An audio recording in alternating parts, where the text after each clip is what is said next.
తూము తూము తుమారం మరొకరి పని పాట ఏం లేదా? ఆడుకుంటూ కూర్చున్నావు. ఇప్పటిదాకానేమో వీడియోలు చూసుకుంటూ కూర్చున్నావు, ఇప్పుడేమో ఆడుకుంటూ కూర్చున్నావు. వీకెండ్ అనేమో ఆటలు ఆటలు ఆటలు, వీకెండ్ అనేమో ఆఫీసు. నేనే ఉన్నాను మిషన్లా ఊరికే చేయడానికి. మమ్మీ నువ్వు టెన్షన్ పడకుమా, నీకు పని కాదు, నీకు పని మనుషులు పెడతాను. నీకు అర్థమైందా? నేను పని చేయకండి, పని మనుషులు పెడతాను.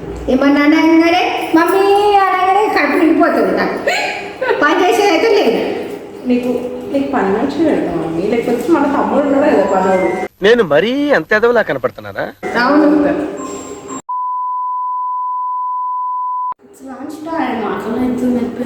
కూర చేసిందేమో. కూరి ఇట్స్ దొండకాయ. సండే రోజు బిద్దొండకాయనా? ఏం పేరు మేము సండే రోజు బిద్దొండకాయ చేస్తావా? పప్పు బగారాన్నం అంచుకేమో ఉంటే బాగుంటుంది. ఎప్పుడు చూసినా దొండకాయ, బెండకాయ, ఆనంకాయ అవే ఉంటాయా? ఇక్కడ చాలు. ఏం కావాలంటే ఒక్కొక్కసారి తలుచుకుంటూ చచ్చిపోవాలనిపిస్తుంది సార్. నువ్వు బాగా రోడ్ల మీద దోస్తుల పడి దిగిరా. నువ్వు వచ్చేవరకు నేను పప్పు అన్నం చేసి పెడతా. బాగా అన్నం పప్పు అంచుకు. నీ అక్క నువ్వు ఇద్దరు మంచిగానే ఉంది.